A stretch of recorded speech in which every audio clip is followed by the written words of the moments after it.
नमस्कार विद्यार्थी मित्रांनो, मी शुभांगी पवार तुमचं स्वागत करत आहे आपल्या आवड शाळेची या युट्यूब चॅनेलमध्ये। तर बघा मित्रांनो, आज आपण दशांश अपूर्णांक संख्यांची बेरीज आणि वजाबाकी कशी करायची ते पाहणार आहोत। बघा, याच्या अगोदर आपण दशांश अपूर्णांक संख्यांचा भागाकार पाहिलेला आहे। तर आजच्या व्हिडिओमध्ये आपण दशांश अपूर्णांक संख्यांची बेरीज आणि वजाबाकी कशी करायची हा व्हिडिओ आपण आज पाहणार आहोत। तर बघा, एकदम सोपं आहे मित्रांनो, तुम्ही लक्षपूर्वक ऐका म्हणजे तुम्हाला पण हे एकदम सोप्या प्रकारे येणार आहे।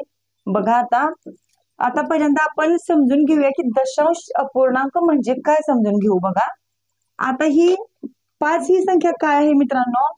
5 ही संख्या आहे पूर्णांक संख्या। 5 ही संख्या काय आहे? पूर्णांक संख्या आहे मित्रांनो।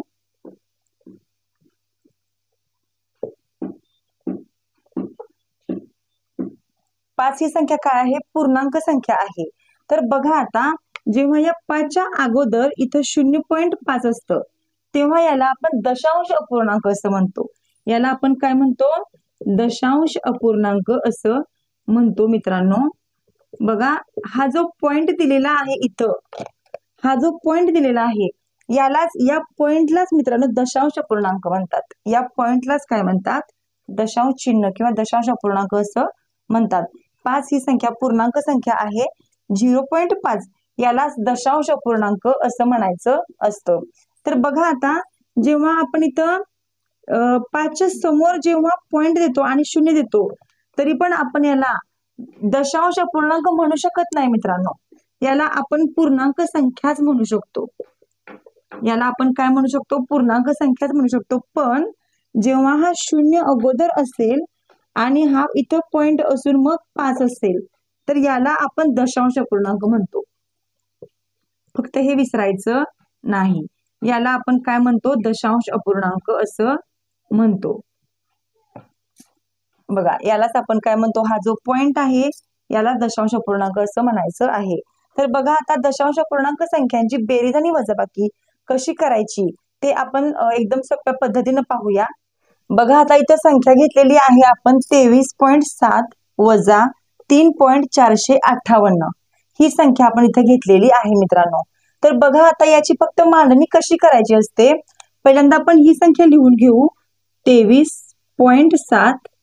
बघा मित्रांनो, जेव्हा आपण बेरीज आणि वजाबाकी करतो तेव्हा पॉइंट खाली पॉइंट आला पाहिजे मित्रांनो। आपला पॉइंट खाली आपला पॉइंट आला पाहिजे। काय काय मुलं लिहिताना कशी करतात की ही 3 संख्या आहे ती 3 इथं लिहितात, इथं पॉइंट देतात आणि ही जी संख्या आहे 458 ती अशी लिहितात। तर बघा, हे एकदम चुकीचं आहे मित्रांनो, असं करायचं नसतं आपल्याला। तर नेहमी पॉइंट खाली पॉइंट आला पाहिजे, पॉइंट खाली पॉइंट आला पाहिजे आणि इकडं जी एकक संख्या आहे ती एकक संख्या इकडे या एकक संख्येखाली मांडली पाहिजे। ही 3 आहे ती एकक संख्या आहे, या पॉइंटच्या अगोदर ती इकडं मांडायची आणि ही जी संख्या आहे ती संख्या आपल्याला इकडं मांडावी लागेल। पण इकडं मांडताना जर वर काय संख्या नसेल तर आपल्याला 0 घ्यावा लागतो मित्रांनो। आता ही संख्या किती आहे? 3 अंकी संख्या आहे, तर वर पण 3 अंकी संख्या करावी लागेल आपल्याला। इथं एकच अंक आहे, अजून 2 अंक आपल्याला कमी आहेत, त्यामुळे इथे आपण वर 2 0 घेऊ शकतो मित्रांनो। आणि त्याच्या खाली ही 458 संख्या आपल्याला अशी मांडायची आहे आणि मग आपण याची बेरीज करायची आहे। बघा, तुम्हाला समजलं आपण काय केलं? पॉइंट खाली पॉइंट मांडायचा असतो आणि इकडून एकक संख्येकडून त्याची मांडणी करायची असते आपल्याला। एकक, दशक, शतक पुढे कितीही संख्या असू दे त्याची मांडणी इकडे अशी करायची। आणि जर इकडं वर जर संख्या नसतील तर तुम्ही 0 घेऊ शकता, किंवा जर खाली काही संख्या जास्त नसतील तर तुम्ही खाली पण 0 वाढवू शकता। इथं आपण 0 घेतला तरी काही फरक पडणार नाही।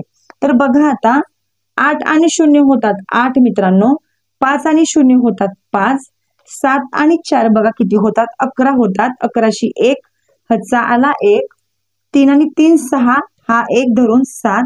इथं पॉइंट खाली आपण पॉइंट देऊ मित्रांनो आणि 2 आणि 0 झाले 2। बघा, याचं उत्तर आलेलं आहे 27.158 असं याचं उत्तर आलेलं आहे। तर बघा, आता तुम्हाला जर हे नसेल समजलं तर आपण हे पण उदाहरण करूया एकदा। बघा, आता याची मांडणी पण करू आपण। ही संख्या पहिल्यांदा मांडून घेऊ आपण। 2.45 आहे, तर आपला नियम काय आहे, पॉइंट खाली पॉइंट लिहायचा असतो. हा पॉइंट आहे, खाली पण पॉइंट खाली पॉइंट द्यायचा. एकक संख्या पहिल्यांदा लिहायची यामधली मित्रांनो. इकडं एकक संख्या कोणती आहे, पॉइंट आणि पॉइंटच्या इकडे अगोदर 5 आहे. आपण इथं 5 लिहायची. ही 3 संख्या जी आहे ती इकडे पुढे घ्या, काही प्रॉब्लेम नाही. इकडे किती पण संख्या असू दे, त्या संख्या तुम्ही पुढे वाढवू शकता.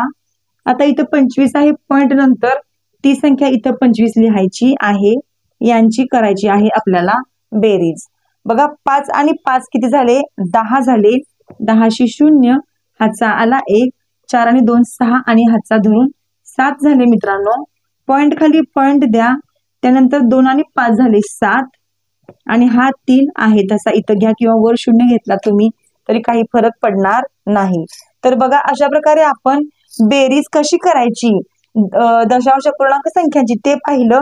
आता आपण वजाबाकी कशी करायची ते पाहूया. बघा आता आपण हे एक्झाम्पल घेतलेलं आहे 25.2 वजा 13.15. तर याची पहिल्यांदा आपण मांडणी करून घेऊ मित्रांनो. बघा 25.2. बघा आता जो नियम बेरीजला आहे तोच नियम वजाबाकीला आहे. पॉइंटच्या खाली आपल्याला काय करायचं आहे मित्रांनो, पॉइंट द्यायचा आहे. आपण पॉइंट खाली पॉइंट देऊन घेऊ पहिल्यांदा, आणि पॉइंटच्या नंतर इकडं संख्या कोणती आहे, एकक स्थानी 3 आहे.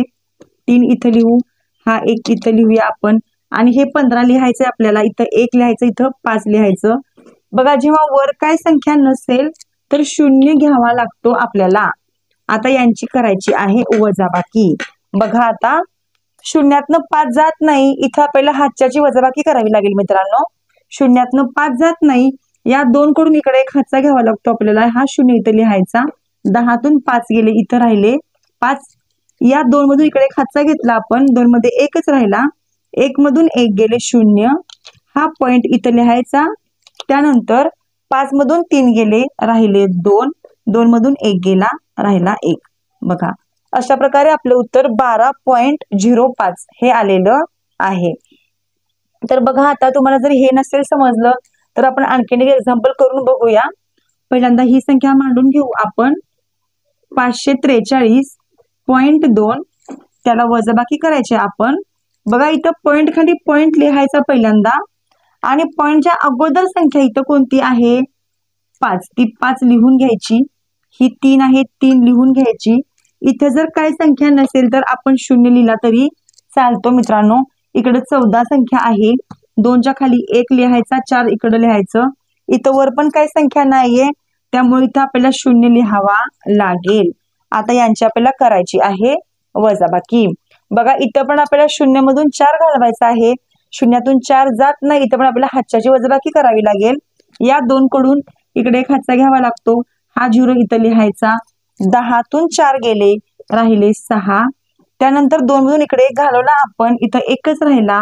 1 मधून 1 गेले 0. हा पॉइंट इथं लिहायचा मित्रांनो. त्यानंतर बघा या 3 मधून पण 5 जात नाही, मग काय करायचं, 3 ही संख्या इथं लिहावी लागते आपल्याला. 4 मधून तिकडे एक हातचा घ्यायचा, 1 होतो इथं, संख्या होते 13. 13तून 5 घालवायचे मित्रांनो. जेव्हा आपण 13तून 5 घालवतो तेव्हा संख्या राहते 8. त्यानंतर बघा 4 मधून इकडे 1 गेला, 4 मध्ये राहतात 3. त्यानंतर 3 मधून 3 गेले 0, आणि 5 मधून 0 गेले, इथं 5 लिहायचं आहे. बघा अशा प्रकारे आपण काय केलेलं आहे, दशांश पूर्णांक संख्यांची वजाबाकी सुद्धा केलेली आहे. काही अवघड नाहीये, फक्त पॉइंट खाली पॉइंट आला पाहिजे आणि संख्या मांडायला आली पाहिजे. मग तुम्हाला बेरीज असू दे किंवा वजाबाकी असू दे आणि किती पण अंकी असू दे, तुम्हाला पटकन करता येणार आहे. बघा मित्रांनो, जर तुम्हाला व्हिडिओ आवडला असेल तर नक्की लाईक करा व्हिडिओला. चॅनलवर जर अजून नवीन असाल तर चॅनलला सबस्क्राईब करायला विसरू नका. चला तर मग पुन्हा आपण असंच भेटू अशा एका नवीन व्हिडिओ सोबत. तोपर्यंत धन्यवाद.